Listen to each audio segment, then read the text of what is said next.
Hello everyone, it's John here. We have a very exciting video topic today. Today, we're going to talk about some tips and tricks that you could do to learn and practice Gregorian chant. I wish this video was out there on YouTube when I started, but I've been very blessed with a music director at my church that has helped me with my journey.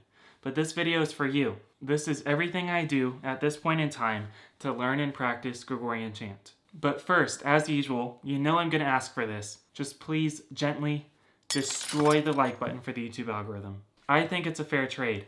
You get to learn about Gregorian chant, and I get a blue like button. So if you wouldn't mind, it means a lot. Thank you so much. Let's begin the video. In this video, we're going to talk about everything I do to learn and practice Gregorian chant, and I'm going to break it down as simple as possible so it's easy to follow. By the end of this video, the goal is for you to see any page of Gregorian chant and know exactly how to learn what notes they are, resulting in you being able to learn and practice any Gregorian chant. The first thing I think that is important to know is what note are you starting on. Something to know about Gregorian chant is the clefs are relative. What I mean by that is the starting note is one that could change. It's relative so the range could be comfortable for everyone singing. For example, a chant could start on the pitch C, C sharp, D. It really depends on how high or low you want to sing and what's comfortable. But once the starting note is decided, the relationship between the notes are still the same. In music, there are key signatures and intervals. Let's talk about both of those. So let's say the starting pitch of a chant is C and the key is C major. If that is confusing, you could type into Google C major scale and you'll see all of the scale degrees in C major. The cool thing is, in any major key, the intervals, meaning the distance between the notes,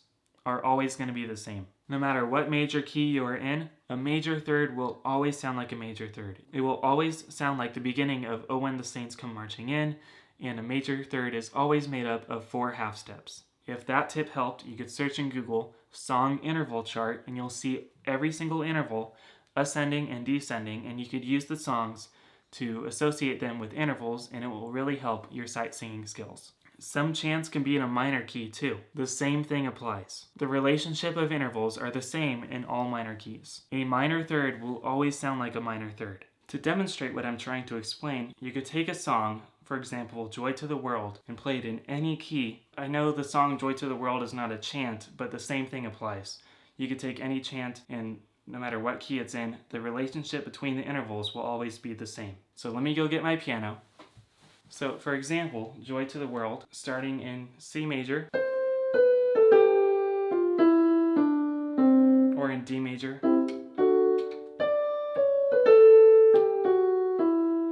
or in E major. Notice how it still sounds like the same song. They were all in different keys. It's really just what's comfortable. So when you're singing a chant, it really depends on how high or low you want to sing and what's comfortable for everyone singing. So because all of the intervals have the same relationship, which I just demonstrated, I think it's still important to know the starting note. Because when you are practicing, I think it definitely helps to know what note you are singing. So once you figure out the starting note and what key you are singing in, there are 2 methods I use when I practice. The first one is solfege, and the second one is the note names. I write out the solfege above the notes. Solfege is a tool that you can use that assigns syllables to scale degrees in the scale. If solfege doesn't mean anything to you right now, I would find a method that works for you, like writing out the note names or a similar method, but find one that works for you. So here's a chant. I write the solfege above the note so I could see the relationship between the notes, and now the solfege and the notes mean something to me. I see where the tonic of the key is, which means where the do is. I know how the notes relate to each other because I wrote out the solfege. Sometimes because I associate different songs with intervals and note names, it means a lot more to me to see a note compared to a solfege syllable. For example, the hymn Be Thou My Vision, I know it starts on an E flat, so be thou my vision, the starting note E flat. Or an antiphon that I sing during the week when I cantor centers around the pitch A, and that is A. Writing the note A above a note means a lot more to me than a solfege syllable. So sometimes I write the note names instead of the solfege. You don't have to do it for every note, I just do it for the tricky spots. So writing solfege or note names or a different method that works for you is really beneficial when you're learning and practicing Gregorian chant. Moving on, when you are practicing Gregorian chant, I know I have the piano out already, but it really helps to have a piano or a keyboard app on your phone. In the past, I've recommended listening to recordings on YouTube.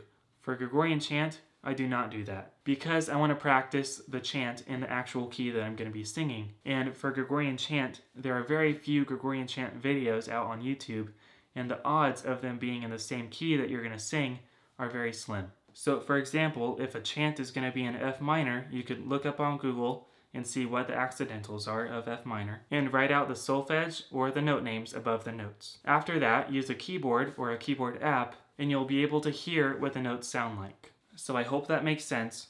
Number one, it really helps to know the starting pitch and the key that you're going to be singing. Number two, solfege is my favorite tool. It helps writing out the syllables above the notes. Or number three, doing a similar method like writing out the note names or something that just means something to you. So at a glance, you could see and know the relationship of the intervals and notes. Number four, use a piano. Once you know what the notes are, it really helps being able to hear them when you practice. And finally, I think with those tools, you'll be able to look at any Gregorian chant and know what to do to learn and practice it.